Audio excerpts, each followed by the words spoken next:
सुनिए डॉक्टर श्याम सुंदर पराशर जी की अनमोल कथा। आज की इस कथा में आप लोगों को ईश्वर की बहुत ही मनमोहक सूत्रों के बारे में बताया जाएगा, तो ध्यान से सुनिए। राधे राधे।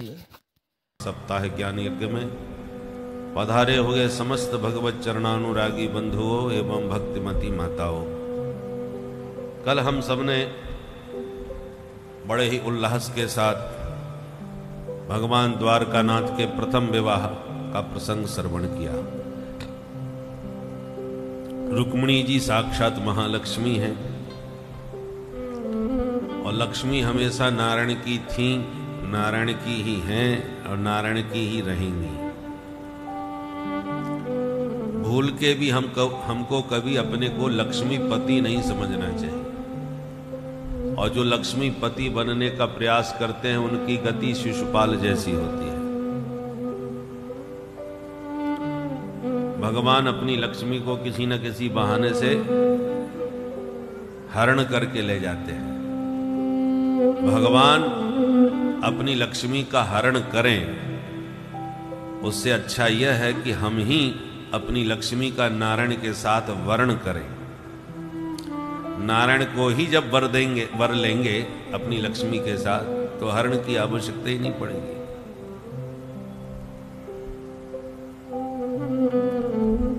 भगवान के अनेक रूप हैं। आपको जो रूप प्रिय लगता हो प्रभु का, उसी रूप में अपनी लक्ष्मी का समर्पण करें। ये यज्ञ हो रहा है, ये ज्ञान यज्ञ है,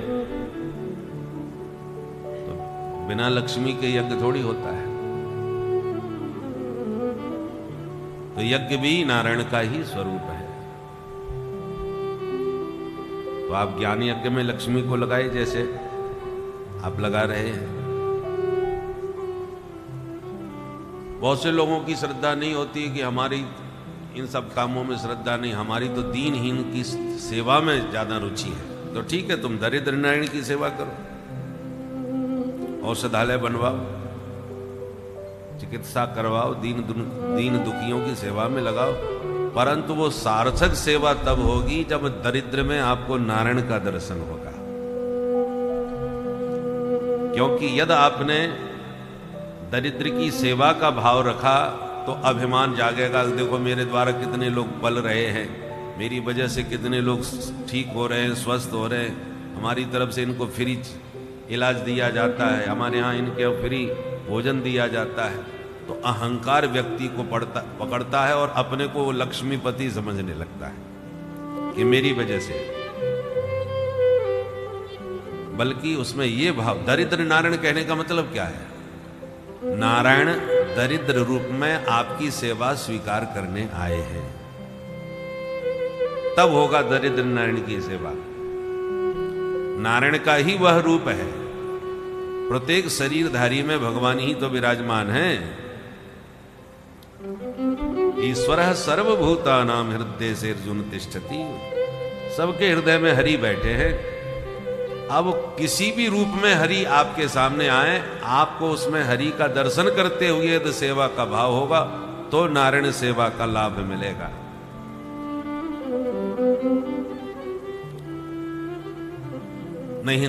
नहीं तो अहंकार ग्रस लेगा, कर्तापने का अभिमान पकड़ लेगा। एक बार शिवाजी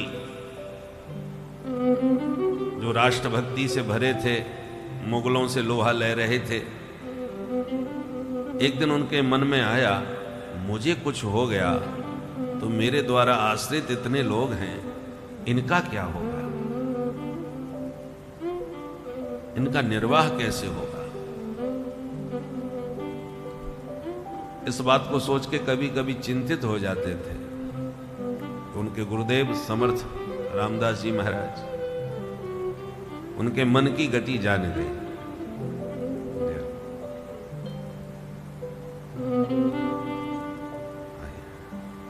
बोलो भक्त वत्सल भगवान की जय।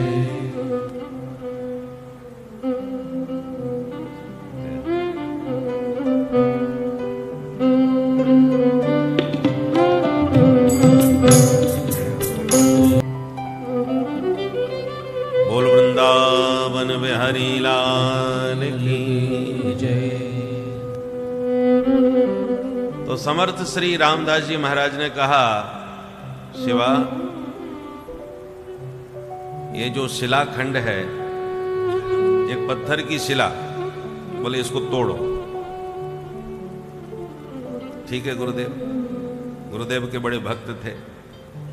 तो शिवाजी ने वो शिला तोड़ी। आश्चर्य हुआ कि शिला जैसी, जिसको भी दाना पानी तुम ही देते क्या? इसको यहां कौन खिलाता था, कौन पिलाता था, कौन इसकी रक्षा करता था? इसलिए दाता एक राम, भिखारी सारी दुनिया, सारे संसार को देने वाले वही हैं। हम लोग मिथ्या अभिमान कर लेते हैं कि हमारी वजह से ये सब हो रहा है। इसलिए सेवा सार्थक तब होती है कि जिसकी हम सेवा कर रहे हैं उसमें नारायण का दर्शन हो, तो आपको सेवा से ही सब कुछ मिल जाएगा। भगवत प्राप्ति के मार्ग अलग अलग प्रकार के हैं, और भाव सेवा में देखो, मुख में हो राम नाम और राम सेवा हाथ में, फिर तू अकेला नहीं प्यारे, राम तेरे साथ में।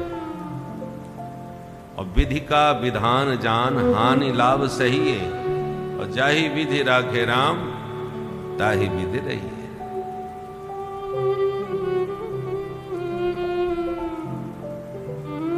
डॉक्टर यदि मरीज में प्रभु का दर्शन करके ये अनुभव करे कि ठाकुर जी इस रूप में मेरी सेवा स्वीकार करने आए हैं, तो डॉक्टर को अलग से माला लेके भजन करने की आवश्यकता नहीं, उस मरीज की सेवा से ही उसका भजन हो रहा है।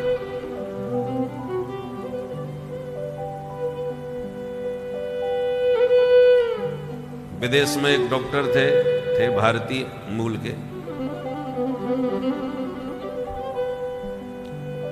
बहुत भाव भक्ति के साथ सेवा करते थे दीन दुखियों की। माने कोई भी आ जाए मरीज, यदि कोई उसके पास सामर्थ्य नहीं है तो अपनी तरफ से उसकी चिकित्सा कर देते थे। एक महात्मा आए, बीमार थे, रुपया पैसा उनके पास कुछ था नहीं। डॉक्टर साहब ने बढ़िया सेवा करी, महात्मा स्वस्थ हो गए। महात्मा बोले, डॉक्टर साहब आपने बहुत अद्भुत सेवा करी, मैं बिल्कुल ठीक हो गया, मैं आपको दूं क्या ये समझ में नहीं आ रहा, मेरे पास तो कुछ है नहीं। डॉक्टर साहब बोले, बस आप आशीर्वाद दीजिए।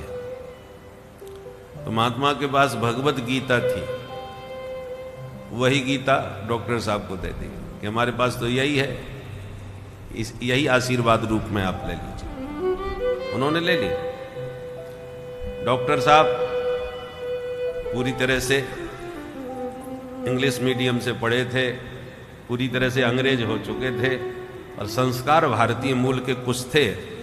तो जब गीता पहली बार सामने आई, उनके महात्मा की दी हुई, तो उनका लगा थोड़ा देखा जाए, पढ़ा जाए, तो पढ़ने लगे। चूंकि उनका हृदय शुद्ध था, मन पवित्र था, गीता का ऐसा प्रभाव चित्त पर चढ़ा, ऐसा ज्ञान हो गया केवल गीता से, उत्कृष्ट वैराग्य उनके भीतर जागृत हो गया। आत्मस्वरूप को जानने की प्रबल उत्कंठा, जिज्ञासा जागृत हो गई, अथा तो ब्रह्म जिज्ञासा। परिणाम यह हुआ कि स्वदेश आए और घर में जाके साहित्य रखा और आज्ञा मांग ली। बोले बस हमारी हो गई सेवा, और सीधे आपके यहीं ऋषिकेश आए गए। और इसी पंक्ति में आगे चल के उनकी एक कुटिया है, उस कुटिया में रह करके भजन किया, तप किया। स्वर्गाश्रम में यहीं भिक्षा मांग करके ले जाते थे, वहीं भजन करते थे, साधना करते थे। अद्भुत विचारक बने, कई ग्रंथ उन्होंने अपने हाथों से लिखे। वही श्री स्वामी शिवानंद जी महाराज के नाम से जाने गए। वही महात्मा। सामने ये जो भव्य आश्रम दिख रहा है आपको, उस तरफ शिवानंद आश्रम है, जिसको हम लोग राम झूला कहते हैं। इसका नाम मूल रूप से शिवानंद झूला था, वो क्योंकि स्वामी जी के माध्यम से ही बना था। परंतु उधर लक्ष्मण झूला था इसलिए राम झूला बन गया, अब जानकी झूला हो गया। बाकी वो बनाया स्वामी जी की प्रेरणा से ही बना था वो। तो ये पूरा सामने का जो पर्वत था, किसी ने उनको भेंट तो बड़ा उनको आघात लगा। तो यही गंगा जी के किनारे खड़े होकर के तो स्वामी जी ने मुस्कुरा के कहा, ठाकुर जी तुम्हें जो तुम चाह रहे हो ये सेवा तुमसे लेना नहीं चाह रहे, इसलिए अपने आप को नकारात्मक विधि से न सोचिए। तुम सफल नहीं हो रहे क्योंकि ठाकुर जी तुमसे ये सेवा कराना नहीं चाह रहे, तुमसे बहुत बड़ी सेवा राष्ट्र के लिए लेना चाहते हैं, इसलिए तुम्हें इन छोटी मोटी सेवाओं में सफल नहीं होने दे रहे। और फिर स्वामी जी ने वो गीता उनको दी कि इसको पढ़िए, जीवन को समझिए। वो जिज्ञासु बने, स्वामी जी की वाणी का प्रभाव पड़ा, उन्होंने उसका स्वाध्याय किया और इसलिए अब्दुल कलाम जी राष्ट्रपति बने, परंतु उन्होंने गीता को कभी नहीं छोड़ा। इसलिए उनका जहां अंतिम संस्कार हुआ, जहां उनकी समाधि बनी, वहां पर भगवत गीता भी रखी गई है। जबकि वो तो मुसलमान थे, परंतु गीता के प्रति उनकी ऐसी निष्ठा बनी कि उनके स्थान पर गीता स्थापित की गई। गीता को उन्होंने अपना आदर्श बनाया। तो हमारा कहने का मतलब यह है कि जो डॉक्टर था वो भगवत गीता के माध्यम से उनके जीवन में कितना अद्भुत परिवर्तन आया और क्या से क्या बन गए। इसलिए ज्यादातर स्वामी जी महाराज के जो शिष्य हैं उनमें डॉक्टरों की संख्या ज्यादा है। भीतर की सफाई सही होना चाहिए। वो भले ही डॉक्टर थे, उनका इससे कोई संबंध नहीं था, परंतु उन्होंने दीन दुखियों में नारायण की सेवा की भावना रखी। तो अपना डॉक्टरी कार्य भी ईमानदारी से उन्होंने भगवत भक्ति के साथ किया। मरीज में ही हरि का दर्शन करते हुए सेवा के भाव से चिकित्सा करी, जिसके कारण चित्त इतना शुद्ध हो गया कि एक संत की दी हुई गीता ने सारा जीवन बदल दिया क्षण भर में। और केवल वही परिवर्तित नहीं हो गए, उनके द्वारा न जाने कितने लोगों का कल्याण हुआ। हजारों लाखों लोग उनसे प्रभावित होकर के बड़े बड़े पढ़े लिखे विद्वान, जिनके जीवन की दिशा दशा सब बदल गई।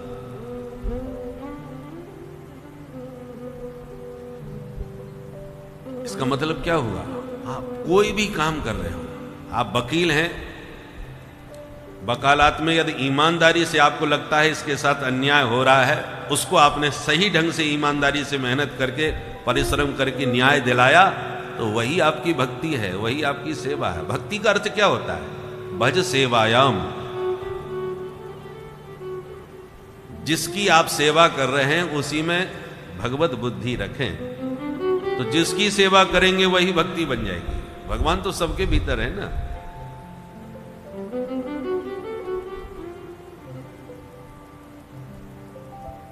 इसलिए माला लेके भजन करना ही सिर्फ भजन नहीं है।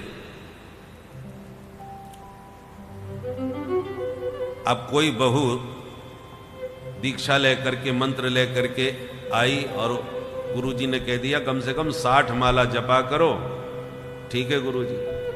अब बहू रानी सुबेरी नहा धोवा करके माला लेके बैठ गई। अब पतिदेव को जाना है ऑफिस में, नाश्ता भी तैयार नहीं है। बच्चों को जाना है स्कूल में, नाश्ता उनके लिए भी तैयार नहीं है। अब सासू माँ आंख दिखा रही है, अच्छी भजनानंदी आएगी, सवेरे से माला लेके बैठ जाती है, काम धंधा कुछ है नहीं। अब सासू जी आंखें दिखा रही हैं, बड़बड़ा रही हैं, और बहू रानी की माला फर्राटे से चल रही है। ऐसे नास्तिकों के घर में आ गई, शांति से भजन भी नहीं करने देती, तनातनी चल रही है। अब ये भजन हुआ न तो बहू को ही भजन में मन लग रहा है, न परिवार ही शांति से रह पा रहा है। आप घर परिवार की जो जिम्मेवारियां हैं, उस दायित्व को बच्चे में भगवान को बाल कृष्ण कहा जाता है। छोटा बच्चा कोई भी हो, उसमें भगवान कृष्ण बाल कृष्ण का दर्शन कीजिए। पति में परमेश्वर की बुद्धि रखिए, तो पति के लिए बनाया हुआ भोजन पानी जो भी कुछ है, बच्चों के लिए बनाया हुआ नाश्ता पानी जो कुछ है, वही आपकी भक्ति है, वही सेवा है। हाँ, जब कोई काम न रह जाए तब शांति से बैठ के खूब भजन करो, कोई परेशानी नहीं। पर काम छोड़ करके फिर यदि आप भजन करने बैठोगे तो न तो आपका ही भजन हो पाएगा और न घर में शांति।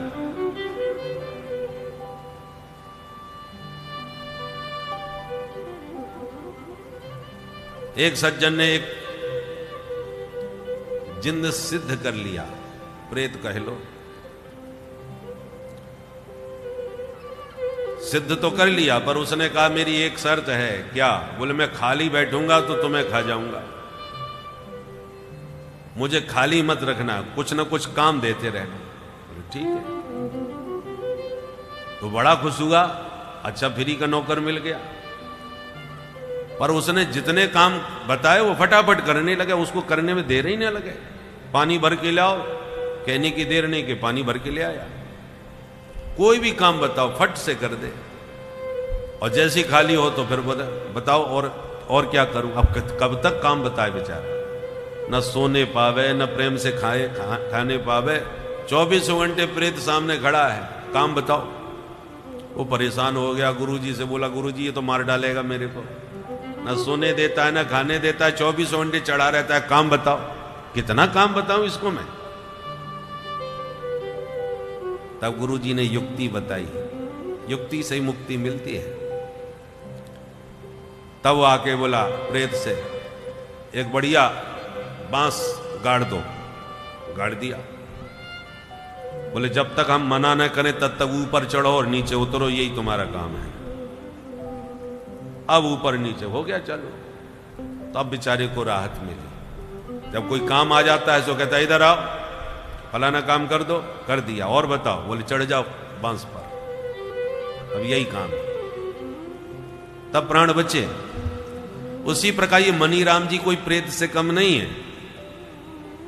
जहां ये खाली हुआ किसने उपद्रव चालू किया, उल्टा सीधा सोचने लगेगा, फालतू की बातें सोचने लगेगा, व्यर्थ की बातों में ये चित्त मन सब अशांत हो जाता है। तो क्या करना चाहिए? शरीर से खूब सेवा करो। शरीर से जितनी सेवा करोगे शरीर उतना स्वस्थ रहेगा। सेवा के लिए शरीर मिला है और सुमिरन के लिए मन।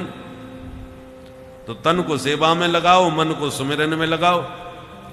परंतु हां, पहले तो मन, जब सेवा कर रहे हो तो मन लगा के सेवा करो। भोजन बना रहे हो तो मन लगा के भोजन बनाओ, तब भोजन का स्वाद बनेगा। जो भी काम कर रहे हो संसार का, ये मन रूपी प्रेत को उसमें पूरी तरह लगा दो, और जहां काम से फ्री हो जाए सो इसको बांस पर चढ़ा दो। ये जो सुमिरनी है ना, इसका नाम सुमिरनी है। इसी पर मनीराम जी को चढ़ा के रखो, सीताराम सीताराम सीताराम सीताराम, 24 घंटे जब भी खाली हो करते रहो, ताकि मन इधर उधर ना दौड़े। इसी में तो भी चलता रहेगा। वो बहुत अभ्यास की बात है। पर शुभारंभ से आप चाहो कि फ्री होकर के मन से ही सुमिरन करते रहो, नहीं होगा। मनीराम जी न जाने कहां से कहां पहुंच जाएंगे, आपको पता भी नहीं चलेगा। इसलिए पहले सुमरनी में सुमिरन करो। सुमरनी में बार बार इधर उधर मन जाता है, जाने तो लौट के वापस यहीं आएगा। जैसे उड़ जहाज को पक्षी उन जहाज पे आवे, मेरो मन अनंत कहां सुख पावे। इसलिए ये मनीराम जी को फालतू इधर उधर न दौड़ने देने के लिए ये सुमिरनी है। खूब भजन करो बैठ के, यदि फ्री हैं तो, और नहीं तो जो काम कर रहे हो उसी को पूरे मनोयोग से ठीक से करो, तो काम भी ठीक होगा, शरीर भी स्वस्थ रहेगा, और खाली समय में पूरे समय भजन करो।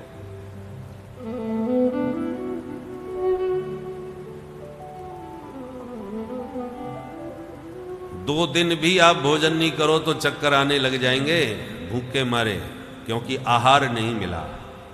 ये तन आहार से चलता है, अन्नमय कोश का शरीर है, और मन का आहार है सुमिरन, भगवत भजन। आपने न जाने कब से नहीं किया होगा, तो बिना आहार के मन स्वस्थ कैसे रहेगा? भोजन का आहार ना मिले तो तन कमजोर हो जाएगा, और मन का आहार सुमिरन न मिले तो मन अशांत रहेगा। कितना भी संपन्नता घर में क्यों ना हो, पर सुमिरन के बिना मन स्वस्थ प्रसन्न नहीं रह सकता। इसलिए प्रसंग पर आइए। लक्ष्मी नारायण की है, नारायण की सेवा में ही लगनी चाहिए, नहीं तो नारायण हरण करके ले जाएंगे। परंतु लक्ष्मी से जिसकी भी सेवा करो उसमें नारायण की बुद्धि रखो, तभी नारायण की सेवा का फल प्राप्त होगा। बोलो। ने भगवान पर स्यमंतक मणि की चोरी का आरोप लगा दिया। ये जो भादों का महीना आज संपन्न हो रहा है, भादों के इसी पक्ष में जो चतुर्थी निकल के गई है, उस चतुर्थी के दिन का चंद्रमा जो भी देख लेता है उसको झूठा कलंक लगता है।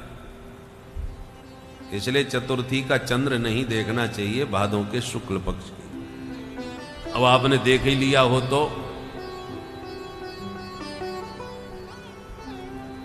उस दोष, उस दर्शन का जो दोष लगता है, उस दोष की निवृत्ति के लिए कथा सुननी चाहिए जो हम सुना रहे हैं। इसलिए जिन लोगों ने देख लिया हो या ना भी देखा हो पता ना चले, नहीं तो कोई कह भी दे कि आज का चंद्रमा मत देखना, तो उस दिन जरूर दिखेगा। ज्यादातर ऐसा होता है। तो देख लिया हो तो भगवान को भी कलंक लगा था झूठा उसी चंद्र दर्शन से। इसलिए उनकी कथा सुन लीजिए तो चंद्र दर्शन का दोष दूर हो जाएगा। तो सत्राजित नाम का राजा, सूर्य भगवान की कृपा से ऐसे स्यमंतक मणि मिली जो सूर्य के समान चमकने वाली, 8 भार सोना प्रतिदिन देने वाली। 20 तौले का एक भार होता है। अब लगा लीजिए 8 भार का हिसाब। 8 भार सोना प्रतिदिन मणि से उत्पन्न होता था। तो सत्राजित माला माल हो रहा था। एक दिन मणि पहन के द्वारकानाथ के दर्शन करने आया तो सभासदों ने कहा, सरकार आज तो भगवान सूर्य स्वयं आपसे मिलने आए। भगवान बोले, सूर्य नहीं है, सत्राजित है। मणि के प्रकाश से इतना चमक रहा है। ओहो। अब जितनी देर तक सत्राजित सभा में रहे सब उसकी मणि को ही ताकते रहे। भाई गजब की मणि है, कैसी चमक रही है। जब जाने लगे, यदुवंशियों ने कहा, महाराज एक निवेदन। क्या? बोले, आपकी मणि हमको बहुत पसंद आई। हमारी हार्दिक इच्छा है ये मणि तो हमारे द्वारकाधीश के कंठ में होनी चाहिए। सत्राजित ने 2 टूक मना कर दिया। हम क्या पहनना नहीं जानते? सूर्य भगवान की आराधना करके ये मणि प्राप्त हुई है, ऐसे थोड़ी है। मना करके चला गया। भाई कोई बात नहीं। पर भवितव्यता, दूसरे ही दिन उसका छोटा भाई था प्रसेन। प्रसेन बोला, भैया आप इस मणि को पहनते ही रहते हो, कभी हमको भी पहना के देखो, हमारा भी मन है एक दिन पहनने का। बोले, पहन लो। छोटे भाई से मना नहीं किया, पहना दिया। और प्रसेन मणि पहन के सीधा घोड़े पर बैठा और शिकार खेलता हुआ जंगल में चला गया। जंगल में किसी शेर ने उस पर हमला किया, वो संभल नहीं पाया और शेर के हाथों मारा गया। शेर उसके गले से मणि निकाल के मुंह में चला गया। जंगल में घूम रहे थे जामवंती जी महाराज। तो जामवंती जी ने शेर को मार करके उसके मुंह से मणि निकाल ली और अपनी बिटिया को ला करके भेंट कर दी, जिसका नाम था जामवती।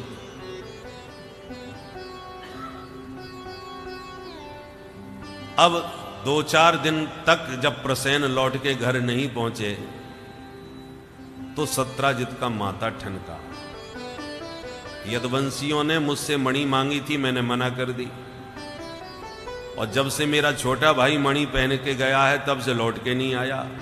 मुझे लगता है श्री कृष्ण ने ही मेरे भाई की हत्या करा दी और मणि अपने कब्जे में कर ली। आप किसी को धमकी दे जाओ किसी बात पर कि देखूंगा कल, और कल उसे रात में कुछ हो जाए तो सबसे पहले आप पे ही शंका जाएगी, उसने धमकी दी थी। तो यदुवंशियों ने मांगी थी मणि भगवान कृष्ण के लिए, उसने मना कर दी थी। तो उसको शंका हुई कि कृष्ण ने मणि लेने के चक्कर में भाई की हत्या करवा दी, पर कोई सबूत तो है नहीं, शंका है। अपनी पत्नी से कहा, देखो देवी जी, मुझे पूरा भरोसा है कि मेरे भाई की हत्या कृष्ण के इशारे पर हुई है, केवल मणि लेने के चक्कर में। और जब तक हमारे पास इस बात का कोई ठोस सबूत ना हो तब तक किसी से कहने सुनने की जरूरत नहीं। प्रमाण होगा तब बात करेंगे हम उनसे, तब तक तुम किसी से इस विषय की चर्चा मत करना। ठीक है महाराज, नहीं करूंगी। और माताओं का स्वभाव जगत प्रसिद्ध है, यदि उन्हें आपने कोई बात सुना दी और ये कह दिया कि किसी को बताना मत, समझ लो हो गया प्रचार। सो बेचारी ने 2-4 दिन तक तो किसी से नहीं कही, और जब ज्यादा ही पेट खराब होने लगा, पचते नहीं बनी, तो पड़ोसिन के यहां पहुंच गई। देख बहन, एक ऐसी बात है आज तक मैंने किसी को नहीं बताई, पर पहले तू वचन दे, तू किसी को सुनाएगी तो नहीं। पड़ोसिन बोली, बहन आज तक तेरी बात मैंने किसी को बताई है? जल्दी बता क्या बात है। तो पूरी कहानी सुना दी। ऐसा बुरा जमाना आ गया बहन जी, हमारे देवर जी मणि पहन के क्या निकले, कृष्ण ने उस मणि पर दृष्टि गाड़ रखी थी, मांगने पर दी नहीं तो मेरे देवर जी की हत्या करवा दी और मणि अपने कब्जे में ले ली। अब बड़े लोग हैं, कुछ कहने सुनने से फायदा कुछ है नहीं, क्योंकि इस बात का हमारे पास कोई सबूत भी नहीं है। इसलिए बहन कोई फायदा नहीं किसी से कहने का। बहन तेरे हाथ जोड़े की विनती है, तू काऊ से कहियो मत। पड़ोसिन बोली, बहन जैसे तूने आज तक काऊ से ना कही वैसे मैं भी ना कहवे भाई, मुझे क्या लेना देना। उसने अपनी सहेली से कही, ये बात सिर्फ तुझे बताई है, मैंने आज तक काऊ से ना कही। बोले, बहन जैसे तूने ना कही वैसे मैं भी ना कहवे वारी, मोह का मतलब। और करणे करणे जपंजना, कान कान में बात फैलती चली गई और भगवान के कान में पहुंच गई। जब भगवान ने सुना तो गुप्तचर विभाग ने सूचना दी, सरकार आजकल आपकी बहुत बदनामी हो रही है। प्राय लोग ये कहने लगे हैं कि कृष्ण तो बचपन का ही चोर रहा है, हमने तो ऐसा सुना है। पहले माखन चोर था, अब मणि चोर हो गया।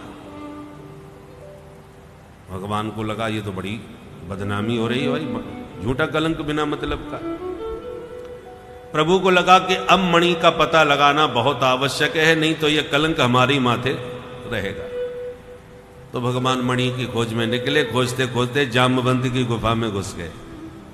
जामवंत की गुफा यदि आपने देखी हो, जगह बताते हैं। द्वारकापुरी जब आप जाएं तो गुजरात में पोरबंदर जो शहर है, वहां से 12 किलोमीटर दूर राणा वाव कस्बा है। उस राणा वाव से 3 किलोमीटर दूर जामवंत जी की गुफा है। और गुफा वो पहाड़ में नहीं है, धरती के नीचे है। हम जब पोरबंदर में कथा कहने गए थे, पूज्य श्री रमेश भाई ओझा जी, बहुत सुप्रसिद्ध कथा व्यास हैं, उनका सांदीपनी गुरुकुल है पोरबंदर में, एयरपोर्ट के पास। तो वहां जब कथा हुई थी, और एक बार राणा वाव में भी राम कथा हुई थी, तो वहां से गए थे। 2 बार हमने दर्शन किए। और सबसे बढ़िया बात यह है कि आपने गुफाएं पहाड़ों में ही ज्यादा देखी होंगी। और वहां जो आश्रम है, आश्रम में एक कुआं है, कुएं में सीढ़ी बना दी गई है। जब पहली बार गए थे तब सीढ़ी नहीं थी, परंतु अब तो सीढ़ी बन गई है। उस कुएं में सीढ़ियों से नीचे उतरो, कुएं के नीचे फिर गुफा है, और बहुत विशाल गुफा है, लंबी चौड़ी। उस गुफा में भगवान घुस गए तो जामवती डर गई कि ये कौन आ गए। उसने आवाज लगाई तो उनके पिता जामवंत जी आए और भगवान की छाती में एक मुक्का मार दिया। तो बदले में 2 मुक्के भगवान ने भी जड़ दिए। फिर क्या था, मुक्केबाजी हो गई चालू। 27 दिन तक भयंकर द्वंद्व युद्ध हुआ दोनों के बीच। 27 दिन के बाद 28वें दिन भगवान ने उठा के जामवंत जी को पटका और इतने मुक्के जमाए कि नस नस ढीली कर दी। जामवंत जी बोले, बस बस प्रभु मैं पहचान गया, आप ही मेरे राम जी हो, क्योंकि मुझे राम जी के अलावा कोई हरा नहीं सकता द्वंद्व युद्ध में, इतना तो मैं जानता हूं। जान पहचान हो गई, झगड़ा खत्म। प्रभु कैसे आना हुआ, मैं आपकी क्या सेवा करूं?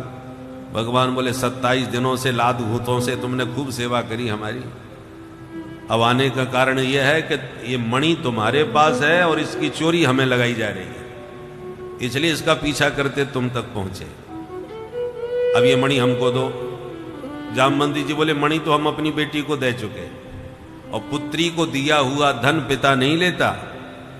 अब मैं ये मणि आपको कैसे दे सकता हूं, बेटी को दे चुका।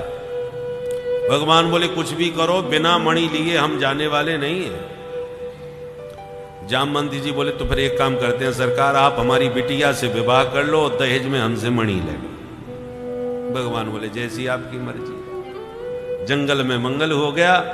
धूमधाम से जामवंती जी ने अपनी बेटी जाम्बवती का प्रभु से विवाह कर दिया, दहेज में मणि दे करके भगवान को विदा किया। भगवान लौट के आए द्वारका, सत्राजित को बुला के पूरी कहानी सुनाई और मणि उन्हें वापस लौटा दी। लो संभालो अपनी मणि, तुम्हारे कारण हमारी कितनी बदनामी हुई समाज में, हमको तुमने चोर सिद्ध कर दिया। अब ये रही तुम्हारी मणि और साथ में लाए हैं प्रमाण पत्र, पूछिए इनसे कि मणि कहां थी। सारी सच्चाई सामने आई तो सत्राजित बहुत ही शर्मिंदा हुआ, पर समाज ने इतनी गालियां दी कि इस पापी को शर्म नहीं आई, प्रभु पर इसने चोरी लगाई। अब सत्राजित हाथ जोड़ के बोला प्रभु मुझे बचा लो, नहीं जिंदगी भर मैं गाली खा खा के मर जाऊंगा, पूरी दुनिया मेरे को गाली देगी। भगवान बोले इसमें हम क्या कर सकते हैं। बोले आप इतना कर लीजिए कि मेरी बेटी सत्यभामा से विवाह आप कर लीजिए तो मैं ससुर बन जाऊंगा आपका, फिर मुझे कोई गाली नहीं देने वाला। भगवान बोले भाई जैसी आपकी मर्जी। सत्राजित ने तुरंत अपनी बेटी सत्यभामा भगवान को ब्याह दी और मणि भी सौंप दी। इस प्रकार से इस मणि के चक्कर में ये 2 विवाह और हो गए। जरा गिनते जाइए कितने हुए। पहला रुक्मिणी जी से, दूसरा जाम्बवती से, तीसरा सत्यभामा जी से।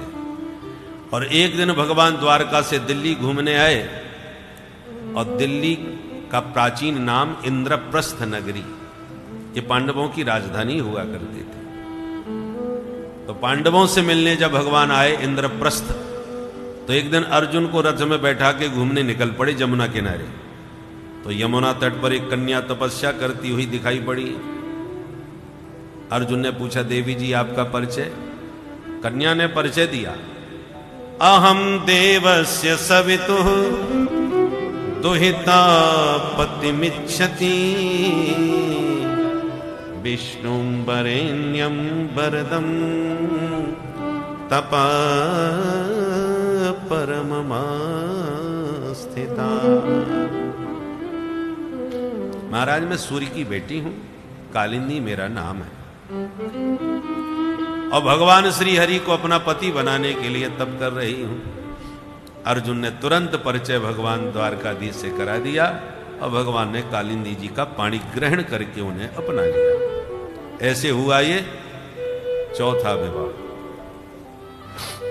एक बिंद अनविंद नाम के 2 भाइयों की इकलौती बहन, नाम था मित्रविंदा, उज्जैन की राजकुमारी। भाइयों ने कहा बहन जी हम तुम्हारा विवाह दुर्योधन से करना चाहते हैं ताकि हस्तिनापुर से हमारा संबंध पक्का बन जाए, मजबूत रिश्ते हो जाए। ठीक है भैया, स्वीकृति दे दी।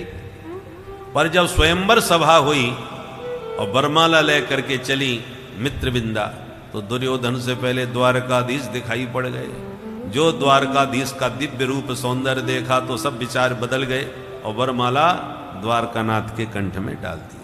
भाइयों की भ्रकुटी तन गई, ये बहन जी ने क्या गड़बड़ कर दिया। तो भगवान को लगा यहां तो कुछ तनातनी का माहौल बन रहा है, तो तुरंत हाथ पकड़ के 9-2-11 हो लिए। ऐसे हो गया भगवान का ये 5वां विवाह। एक थे महाराज कौशल नरेश, नाम था नग्नजित। इन्होंने प्रतिज्ञा करी मेरे 7 बैल हैं, इन 7 बैलों को जो एक रस्सी में नाथ लेगा उसी को बेटी ब्याह दूंगा। बहुत से वीर आए पर बैलों ने सबको मार भगाए। भगवान ने 7 रूप बना के 7 बैलों को एक साथ नाथ के दिखा दिए।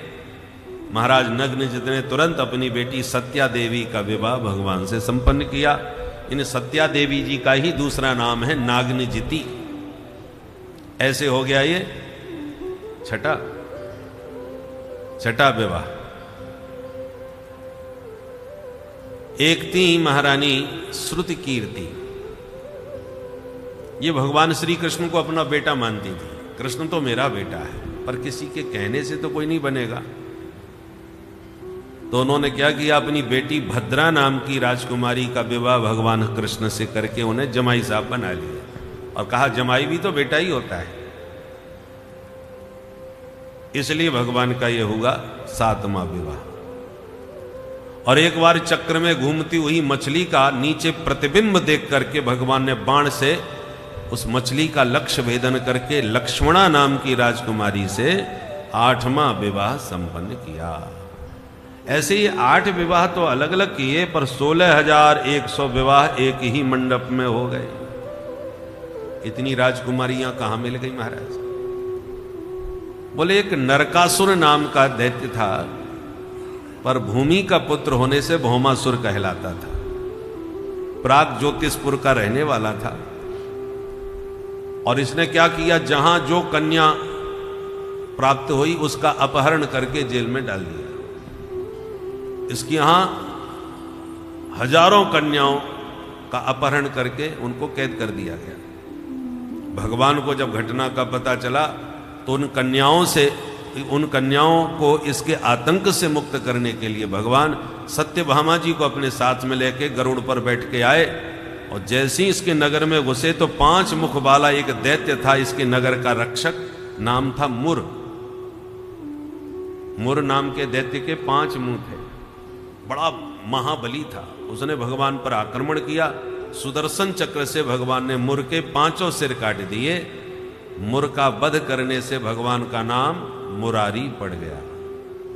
बोल मुरारी भगवान की जय। मुर नाम के दैत्य के अरी माने शत्रु, इसलिए भगवान मुरारी कहलाए। अब जब नगर में घुसे तो भौमासुर ने भी पूरी शक्ति के साथ भगवान पर हमला किया।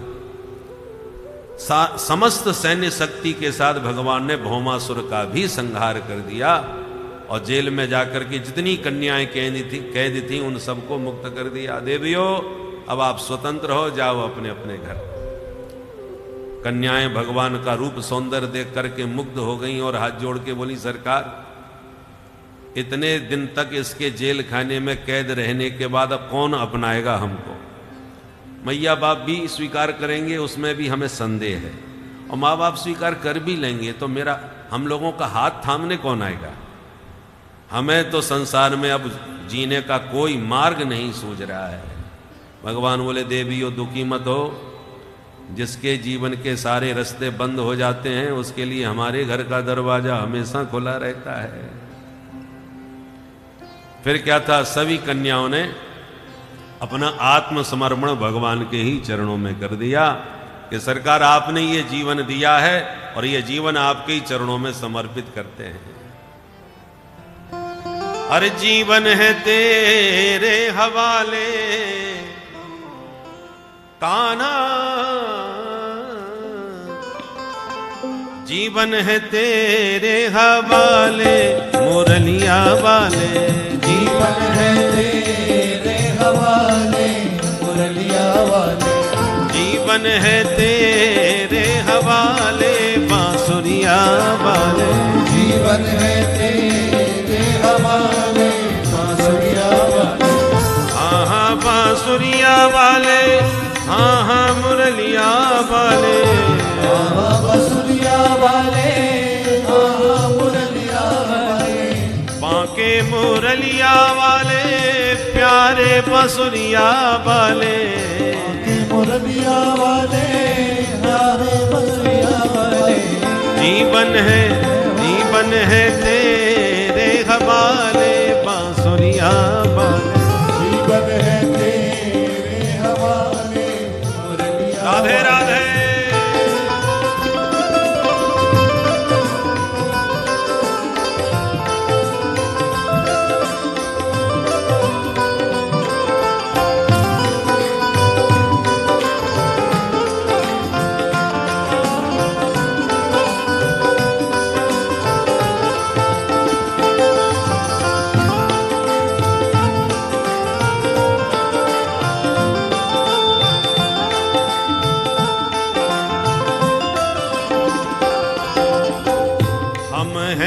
बंसी तेरे अधर की, हम हैं बंसी तेरे अधर की, हम हैं बंसी तेरे अधर की, हम हैं बंसी तेरे अधर की। चाहे तू चाहे तू चाहे तू जैसे बजा ले मुरलिया वाले, चाहे तू जैसे बजा ले मुरलिया वाले, जीवन है तेरे हवाले बांसुरिया वाले, जीवन है तेरे हवाले मुरलिया जय हो।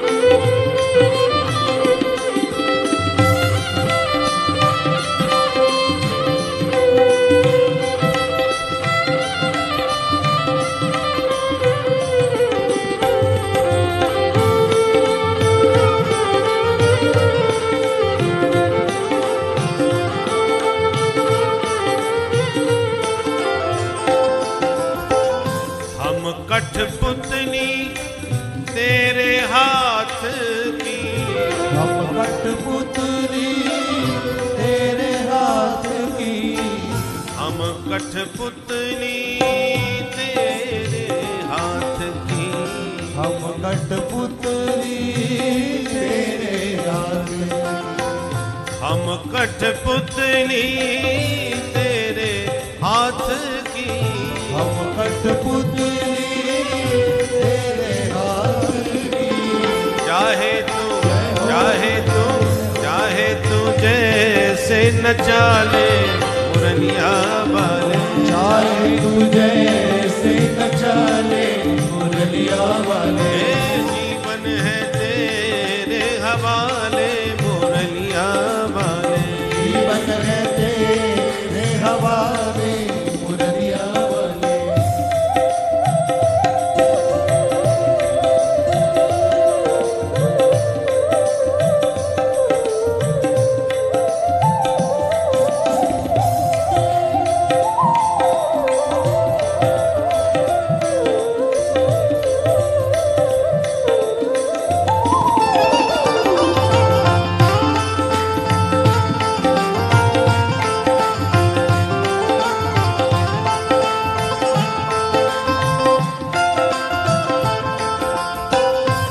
अपने चरण का दास बना ले, अपने चरण का दास बना ले, अपने चरण का दास बना ले, अपने चरण का दास बना ले, दास बना ले प्रभु जी दास बना ले, दास बना ले प्यारे दास बना ले, अपने चरण का दास बना ले, अपने चरण का दास बना ले, वृंदावन में बसा ले मुरलिया वाले, वृंदावन में बसा ले मुरलिया वाले, वृंदावन में बसा ले बांसुरिया वाले, वृंदावन में बसा ले मुरलिया वाले, जीवन है तेरे हवाले बांसुरिया वाले, जीवन है तेरे हवाले मुरलिया वाले, जीवन है तेरे हवाले बांसुरिया वाले, जीवन है तेरे हवाले बांसुरिया वाले, बांके मुरलिया वाले बांके बसुरिया वाले, बांके मुरलिया वाले बांके बसुरिया वाले, बांके मुरलिया वाले बांके बसुरिया वाले, बांके मुरलिया वाले बांके बसुरिया वाले, जीवन है जीवन है तेरे हवाले मुरलिया वाले, जीवन है तेरे हवाले मुरलिया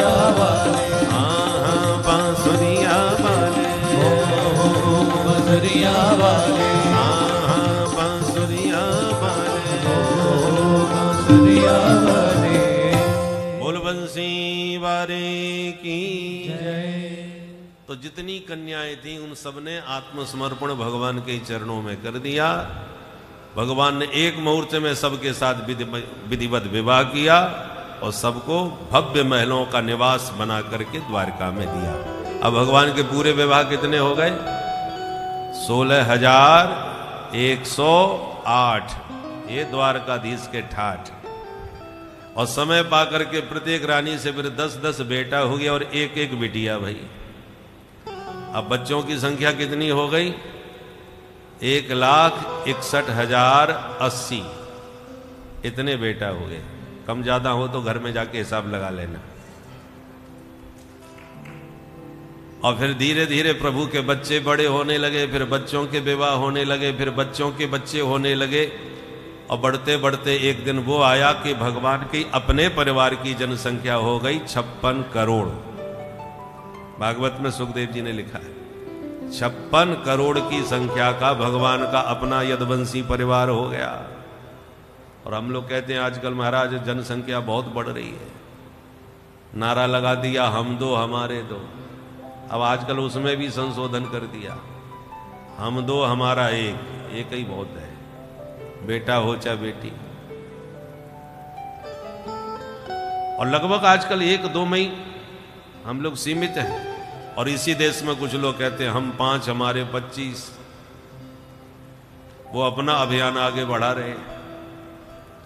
और यदि यही अनुपात चलता रहा, यही सिलसिला चलता रहा, तो सोचिए भारत का भविष्य क्या होगा। देश के पहले एक टुकड़े बहुत हो चुके हैं। इसलिए अखंड भारत की भावना यदि है और भारत के भविष्य को सुरक्षित रखना है तो इस दिशा में बहुत शीघ्र निर्णय देश को ले लेना चाहिए। और सनातनी हिंदुओं को भी इसके प्रति सजग सावधान हो जाना चाहिए। बोलो भारत माता की, सनातन धर्म की जय। पर भगवान इतने बड़े परिवार के बीच में भी रहते सदा मुस्कुराते हुए मस्त है। मुंह लटका के सिर पकड़ के कभी नहीं बैठे। ये द्वारकाधीश की विशेषता है।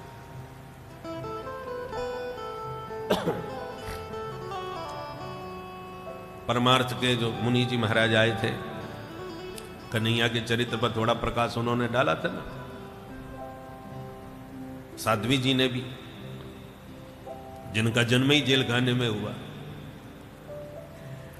जेल में पैदा हो गए, बच्चों को कई दिन तक घर के बाहर निकाला भी नहीं जाता। और इनको पैदा होते देर नहीं भई कि रात के 12 बजे पिताश्री मित्र के घर छोड़ के आ गए, रातों रात। और लाला के जन्म का उत्सव भी पूरा नहीं हो पाया कि मौसी जी वहीं पहुंच गई जहर पिलाने। 1 महीने के हो नहीं पाए, करवट बदलना ही सीखे थे कि सकटासुर आ गया गाड़ी बन के, तृणावर्त आ गया तूफान बन के। परंतु इन समस्त असुरों का संहार करते हुए माधव प्रेम से माखन मिश्री खाते रहे। जब वृक्ष ही टूट करके गिर पड़े तब नंद बाबा ने निर्णय लिया कि अब नहीं रहेंगे गोकुल में, चले गए वृंदावन। और वृंदावन में जाते ही वत्सासुर आ गया, बकासुर आ गया, अघासुर आ गया। और असुर ही असुर नहीं आए, सुरों ने भी हमला चालू कर दिया। ब्रह्मा जी बछड़े चुरा के भाग गए, इंद्र ने तो प्रलय मचा करके पानी बरसा करके ब्रजवासियों को डुबा दिया होता। गोवर्धन धारण करके भगवान ने ब्रजवासियों को बचाया। तो सुरासुरों से संघर्ष होते हुए भी माधव सदा मुस्कुरा के मस्त रहे। पूरे चरित्र में आप कहीं नहीं सुनेंगे कि भगवान सिर पकड़ के बैठ के रोए कि अब मैं क्या करूं।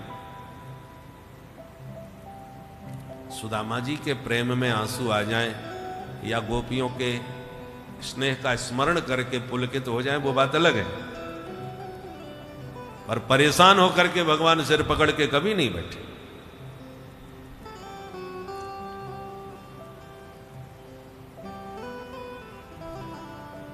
इसलिए छोटी मोटी समस्या आती हैं, हमें अपने मुस्कान को ऐसे ही नहीं मुरझाना चाहिए।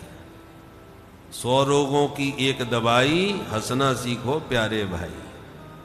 हंसते मुस्कुराते रहो।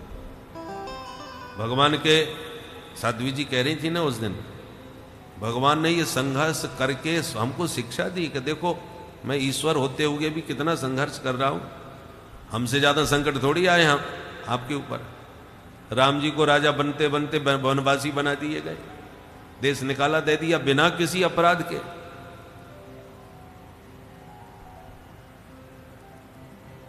तो चाहे राम जी के रूप में आए हों या श्याम जी के रूप में आए, संघर्ष ईश्वर ने भी किया इस धरती पर आकर के, तो हमको शिक्षा लेनी चाहिए संघर्ष में। देखो आप जब चेकअप कराते हैं ऊपर नीचे लाइन जाती है ना, वो उसमें दिखाते हैं स्क्रीन पर, और यह सपाट लाइन चली जाए तो जैसी आराम हो गया। जब तक ऊपर नीचे लाइन नहीं होगी तब तक तुम्हारा जीवन ही नहीं। एक सा जीवन थोड़ी होता है।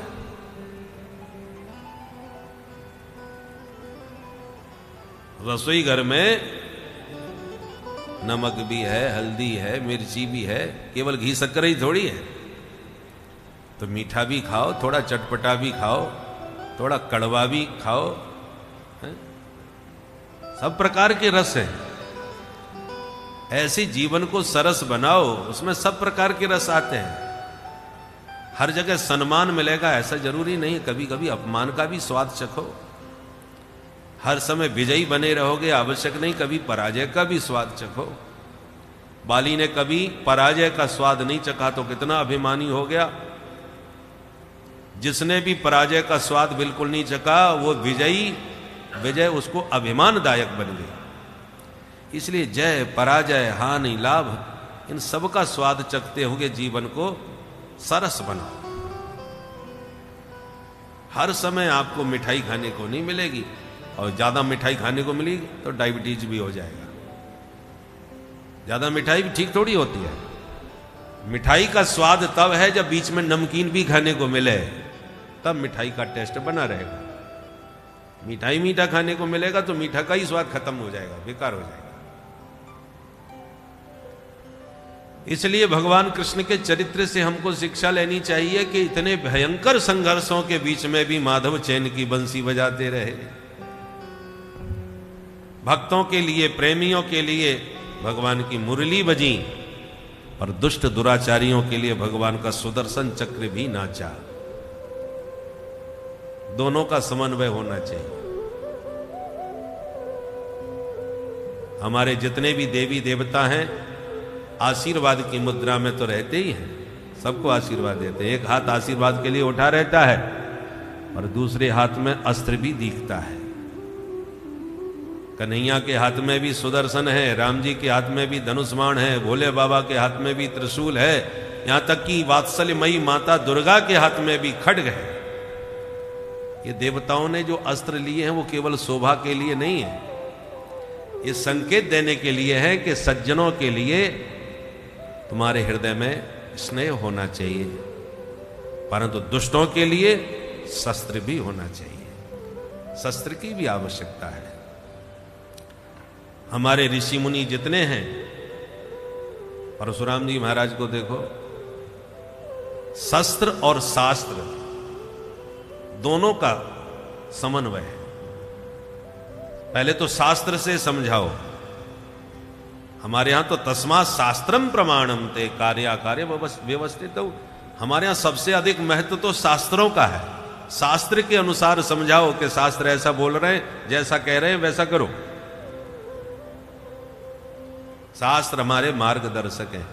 कोई भी मशीन दी जाती है, आप कोई भी खरीदें तो साथ में एक पुस्तिका दी जाती है, उसको कैसे यूज करना है, उसका प्रयोग कैसे करना चाहिए, उसके बारे में पूरा विवरण होता है, उसको उपयोग करने की विधि उसमें होती है। हर चीज में पुस्तिका होती है।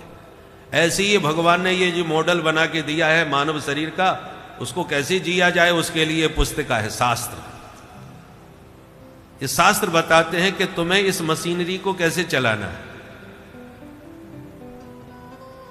कैसे, कब जगना चाहिए, कब सोना चाहिए, क्या खाना चाहिए, क्या नहीं खाना चाहिए, हर चीज का शास्त्रों ने निर्देश दिया है। अब शास्त्रों के बताए हुए मार्ग पर इस मशीनरी को चलाओगे तो शतायु से भी अधिक आप जी सकते हो। गोस्वामी तुलसीदास जी महाराज ने 80 वर्ष की उम्र में तो रामचरितमानस लिखा था। 126 साल तक जीवित रहे थे, इसी कलयुग में हुए। तो शास्त्र में बताई हुई विधि से इस मशीनरी को चलाओगे तो स्वस्थ जियोगे, मस्त जियोगे। और मशीनरी मनमानी ढंग से चलाई गई तो कम समय में जल्दी फूक जाएगी। आजकल वही हो रहा है। शास्त्र विरुद्ध आचरण का परिणाम यह है कितनी भयानक बीमारियां नई नई उत्पन्न हो रही। पहले गांव देहातों में कोई एक हाथ वैद्य हुआ करता था, जरूरत ही नहीं पड़ती थी। तो कितने श्रमजीवी और स्वस्थ समय पर सोने जागने वाले थे।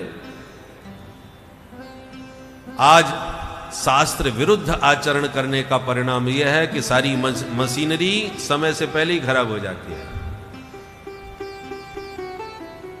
बचपने से सीधे बुढ़ापे में प्रवेश हो जाता है, जवानी तो कब आगे चली गई पता ही नहीं चलता। ये हालत इस मशीनरी की हमने कर दी है। इसलिए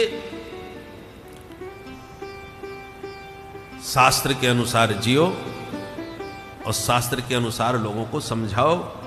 और जो शास्त्र की भाषा नहीं समझते हैं तो फिर शास्त्र लिखते समय सा पे आ का डंडा लगाया जाता है ना, वो एक डंडा निकाल लो।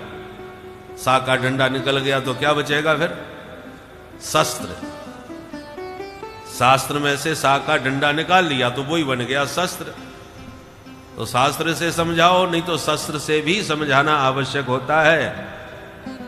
इसलिए देवी देवताओं ने आशीर्वाद की मुद्रा के साथ साथ शस्त्र भी धारण कर रखे हैं। दोनों का समन्वय है। आज हम लोग न तो शास्त्र को ही समझ पा रहे हैं और न शस्त्र ही रख पा रहे, दोनों से रहित हो गए। शास्त्र और शस्त्र। हमारे घर पे कोई हमला कर दे तो लाठी भी नहीं मिलेगी कि कम से कम अपने रक्षा में कुछ हम कर सके। ये स्थिति है। और यहीं पर महाराज जो बचपन से ही काटने का काम कर रहे हैं, जिनके घर में न जाने स्वभावतः कितने अस्त्र रखे रहते हैं, और वो यदि गठबंधन बना करके आप पर हमला करेंगे तो बोलिए आप कैसे जिएंगे? इसलिए या शास्त्र को ही समझ लो या शस्त्रों को धारण। शास्त्र और शस्त्र दोनों से रहित हमारे घर हो गए। ना शस्त्र मिलेंगे ना शास्त्र मिलेंगे तो आप कैसे जिएंगे? ना तो जीवन जीने का ढंग आपने ठीक से समझ पाया और ना आत्मरक्षा के लिए आप सावधान हो पाए। इसलिए शास्त्र का काम मार्गदर्शन करना है। मानो मत मानो ये आपकी मर्जी है। सुनीति और सुरुचि।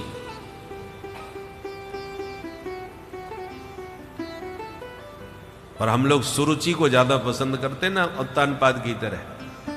सुनीति को तो निकाल ही दी। बोल भक्तवतों के लिए बनानी है तो सज्जनता की भाषा समझते हैं, भाव भक्ति में भरे हैं। परंतु आवश्यकता पड़ने पर सुदर्शन चक्र भी हमारे पास होना ही चाहिए। और भगवान ने दोनों को प्रयोग करके दिखाया है।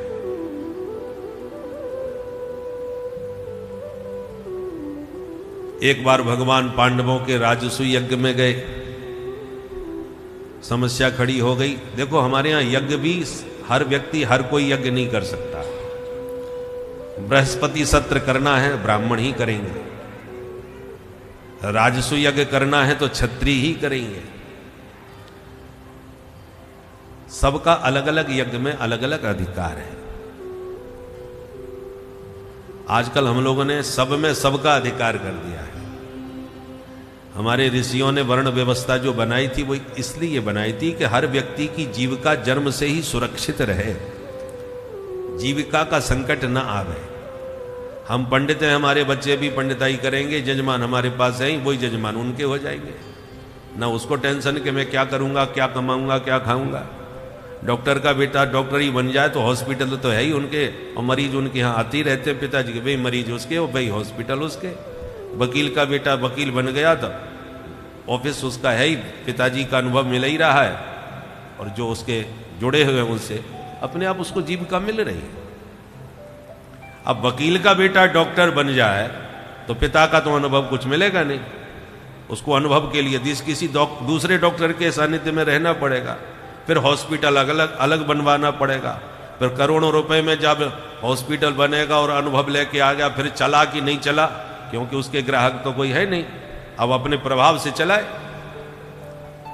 पूर्वजों की परंपरा से तो उसे कुछ नहीं मिला ना अनुभव मिला, ना ऑफिस मिला, ना ग्राहक मिले, कुछ भी नहीं मिला। तो सब में सबका इस प्रकार से अधिकार होने पर मामला सब गड़बड़ा जाता है। हर व्यक्ति के सामने भी जीविका का संकट आ गया, हर व्यक्ति को पढ़ लिख करके जीविका के लिए संघर्ष करना पड़ेगा। पहले ये संघर्ष की समस्या ही नहीं थी, सबकी जीविका जन्म से सुरक्षित है। वैश्य का पुत्र थोड़ा भी पढ़ लिख करके सीधा दुकान और या अपना जो उसका जो व्यापार है वो व्यापार संभाल रहा है, पिता का भी अनुभव मिल रहा है, पिता का भी कारोबार सब सजाया मिल रहा है अनुभव के साथ। इसलिए ऋषियों ने ये सब परंपराएं बनाई। इसलिए जो बातें हमारी समझ में नहीं आती और आजकल जो विषाक्त वातावरण जातिवाद के नाम से फैलाया जा रहा है, जिसके कारण हमारे ऋषियों को बताया जा रहा है कि वो पुराने लोगों की ये भूल है, जबकि वास्तविकता यह है कि हमारे ऋषियों ने बहुत दूरदर्शिता के साथ जो भी विधान बनाया वो आज भी प्रासंगिक है, महत्वपूर्ण है। उसके महत्व को समझने की आवश्यकता है। ने स्वीकृति नहीं दी तो भगवान भीम अर्जुन को साथ में लेके गए और भीमसेन के हाथों जरासंध का वध करा दिया। उसके जेल खाने में 20,800 राजा बंधक बने पड़े थे। जरासंध इतना महाबली राजा था कि जिस राजा को जीतता उसी को पकड़ के अपने जेल खाने में डाल देता। 20,800 राजा उसके जेल में पड़े थे। भगवान ने जरासंध का वध करा के सभी राजाओं को मुक्ति दिलाई। सभी राजाओं ने स्तुति गाई गोविंद की। कृष्णाय वासुदेवाय हरये परमात्मने प्रणतक्लेशनाशाय गोविंदाय नमो नमः। ये भागवत का सबसे सुंदर मंत्र माना जाता है।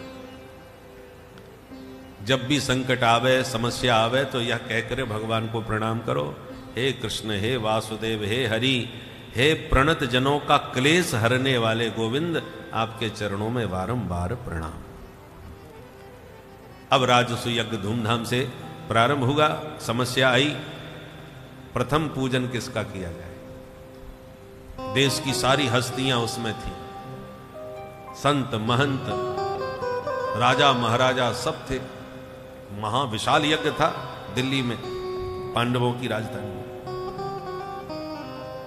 तो सहदेव ने उठ के कह दिया, मेरी दृष्टि से तो भगवान द्वारकाधीश ही सर्वोत्तम पूजा के अधिकारी है। पितामह भीष्म ने खड़े होकर अनुमोदन कर दिया। सारी सभा ने करतल ध्वनि से प्रस्ताव पारित कर दिया। पर उसी सभा में बैठा था शिशुपाल, उसका मूड खराब हो गया। ये वही श्रीमान जी हैं कि दूल्हा बन के हम गए और हमारी दुल्हन को लेके ये चले गए। हमारी बहुत बुरी बेइज्जती इन्होंने कराई थी, आज मैं नहीं छोड़ूंगा इनको। तो तिल मिला के खड़ा हो गया और जो मुंह में आया सो गालियां भगवान को दिया। जैसे इसने अपशब्द भगवान के लिए बोले तो तुरंत पांडवों ने तलवार निकाल ली। तो शिशुपाल के समर्थन में भी बहुत से राजा उसके पक्ष में खड़े हो गए। सब बोले नहीं, चेदी नरेश, शिशुपाल को अपनी बात कहने का पूरा अधिकार है, अभिव्यक्ति की आजादी होनी चाहिए। तब प्रभु समझ गए ये तो विश्व युद्ध छिड़ने वाला है भाई, अभी दो दल बन जाएंगे सब। भगवान ने तुरंत अपने ही पांडवों से कहा, भैया ये हमारी बुआ का लड़का है, हम दोनों में आपस में ही निर्णय हो जाए, आप लोग बीच में ना आए। तो पांडव शांत बैठ गए, तो शिशुपाल के समर्थक भी शांत हो गए। पर शिशुपाल शांत नहीं बैठा। भगवान कुछ बोले ही नहीं रहे और शिशुपाल गाली पर गाली दिए जा रहा है। गोविंद खड़े खड़े गिनते जा रहे हैं। जहां 100 गाली पूरी हुई, भगवान बोले, सावधान शिशुपाल, आपकी मां हमारी बुआ लगती है और बुआ ने हमसे वचन लिया था कि तुम्हारे 100 अपराध में क्षमा करूं, वो मैंने कर दी। अब आगे मत बोलना। और यह कहां रुकने वाला था। जहां 101 गाली हुई, सिरक्षुरांत चक्रेण जहारा पतितम रिपो। एक भारत ने कभी किसी देश पर आक्रमण नहीं किया, परंतु इतना सज्जन शांति प्रिय देश है, आक्रमण बहुत इसके ऊपर हुए। लोगों ने आक्रमण किए हैं, भारत ने कभी किसी पर आक्रमण नहीं किया।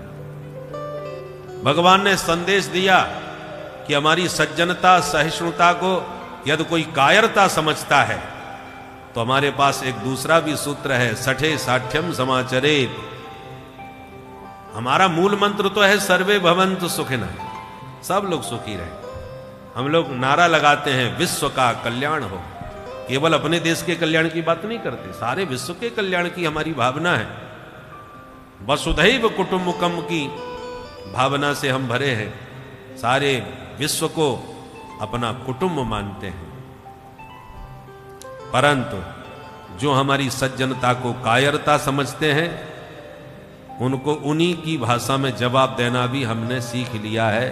ऋषियों ने संकेत दिया है, सठे साठ्यम समाचरेत। दुष्ट को सज्जनता से समझाना संभव नहीं है। भैंस के आगे बीन बजाने से कोई फायदा नहीं है। वो लाठी की ही भाषा, जहां मारने की जरूरत नहीं, लाठी केवल दिखा दो, वो तुरंत सावधान हो जाएगी।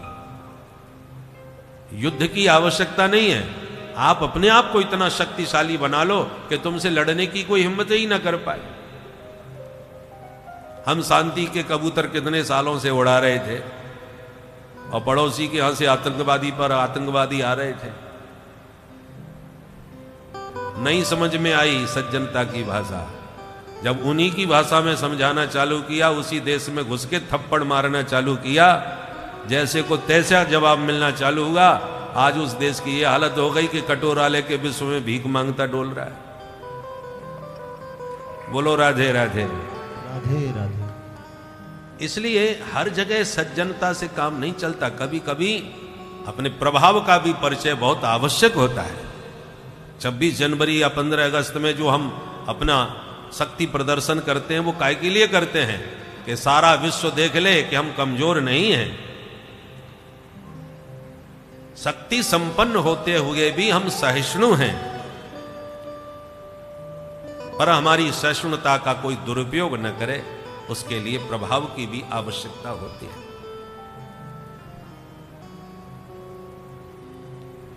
भगवान ने एक दुष्ट शिशुपाल को दंड दिया, किसी ने एक शब्द नहीं कहा, सिर नहीं उठाया, और पूरा राजसूय यज्ञ पांडवों का बड़े आनंद के साथ संपन्न हुआ। बोल भक्त वत्सल भगवान की।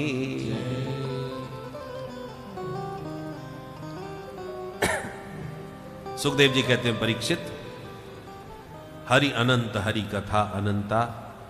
प्रभु के चरित्र तो अनंत हैं, तुम बताओ तुम क्या सुनना चाहते हो।